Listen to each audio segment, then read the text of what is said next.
Hi everyone, কেমন আছো সবাই? আশা করি ভালো আছো। টিএস ম্যাথ ক্লাসে তোমাদের সবাইকে স্বাগতম। আমি আজকে আলোচনা করব লিনিয়ার প্রোগ্রামিং বইয়ের অষ্টম অধ্যায়ের পরিবহন সমস্যা নিয়ে। চলো দেখা যাক। দেখো, আমি একটা ম্যাথ নিয়ে নিয়েছি। এটা হচ্ছে সারি মিনিমা পদ্ধতি।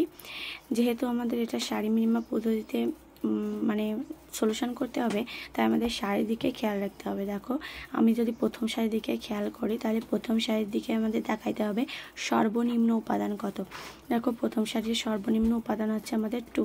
তাহলে আমাদের এই 2তে কয়টা সরবরাহ এবং কয়টা চাহিদা রয়েছে তা দেখতে হবে। দেখো, আমাদের সর্বনিম্ন উপাদান হচ্ছে 2, তাহলে দেখো সরবরাহ রয়েছে 6টা আর চাহিদা রয়েছে 8টা। তাহলে আমরা নিতে পারবো কয়টা? 6টা। তাহলে এখানে আমি যদি 6 নিই, তাহলে 8 থেকে 6 চলে গেলে 2। সেভাবে দেখো আমি নিচ্ছি। এখানে আমি 6 নিলাম।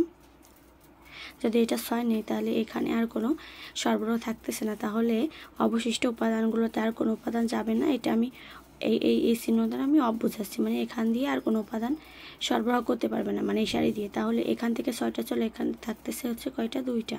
সেমভাবে আমি দ্বিতীয় সারি দিকে খেয়াল করব। দেখো, আমাদের দ্বিতীয় সারিতে সর্বনিম্ন উপাদান কত? 2।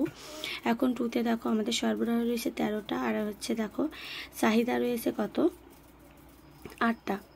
দেখছো? তাহলে আমি চাহিদা অনুযায়ী দিতে পারবো কয়টা? 8টা।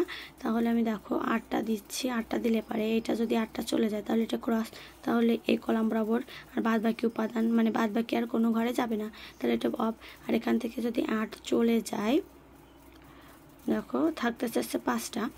দেখো, তারপরে তৃতীয় কলামের দিকে তাকাও। দেখো, তৃতীয় কলামের সর্বনিম্ন উপাদান হচ্ছে কত? দেখো, আমাদের হচ্ছে 1 এবং এর চাহিদা আছে দেখো 7টা, আর দেখো সরবরাহ আছে 9টা। তাহলে আমরা নিতে পারবো কত? 7টা। দেখো, আমি 7 যদি নিই, তাহলে এইটা বরাবর যদি আমি ক্রস দিয়ে দিই, তাহলে এই কলাম বরাবর আর কোনো উপাদান যাবে না। এটা চিহ্ন দ্বারা আমি তাই বুঝালাম। দেখো, এই কলাম বরাবর আর কোনো উপাদান যাবে না। আর এখান থেকে যদি আমি 7টা নিয়ে যাই, থাকতেছে আমাদের কয়টা? 2টা। সেমভাবে আবার যখন আমাদের 3টা সারি কাজ শেষ হবে, আমি আবার প্রথম সারির দিকে তাকাবো। দেখো, প্রথম সারি তো অফ, ক্রস চিহ্ন, আর কোনো উপাদান যাবে না। দ্বিতীয় সারিতে দেখো, দ্বিতীয় সারিতে আমাদের 2টা উপাদান আছে, 4 আর 3। তাহলে আমাদের ছোট কত হচ্ছে? 3। তাহলে আমি যদি এখানে আমাদের দেখো চাহিদা আছে 5টা, সরবরাহ আছে 5টা, তাহলে আমি এখানে যদি 5 নিয়ে নিই, তাহলে এদিকেও কোনো উপাদান যাবে না, এদিকেও কোনো উপাদান যাবে না। তাহলে আমি এদিকেও কোনো উপাদান দিব না, এদিকেও কোনো, বাদ বাকি উপাদানগুলো আমি ক্রস চিহ্ন দ্বারা বোঝাবো। দেখো, আমি এটাও অফ করে দেবো, এটাও অফ করে দেবো। যেহেতু দেখো, আবার তৃতীয় সারির দিকে তাকাইলে দেখো একটা উপাদানই আছে, তা হচ্ছে 4, আর দেখো এর চাহিদা আছে 2, এর সরবরাহ 2। তাহলে আমি এটা 2 নিলে এটাও ক্রস হয়ে যাবে। দেখো, এটাও ক্রস হয়ে যাবে। তাহলে আর বাদ বাকি দেখো বাদ বাকি কোনো ঘরে কোনো উপাদান যাবে না। তাহলে এবার মিলে যাবে। যেহেতু আমি একই সাথে দেখো এই কলাম আর এই রো সারি বরাবর ক্রস দিয়েছি, তাই আমি পাশাপাশি কোনো একটা ঘরে একটা শূন্য দিয়ে বোঝাবো। দেখো, আমি এই ঘরে একটা শূন্য নিয়ে নিয়েছি।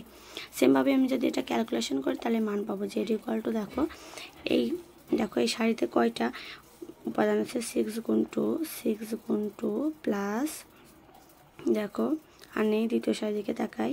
এখন দেখো 0 গুণ 4 প্লাস, দেখো 5 গুণ 3 প্লাস 8 গুণ 2।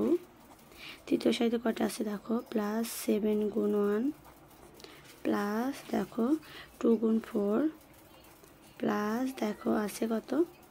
আর আছে না, আর নেই, 2 গুণ 4 পর্যন্ত শেষ।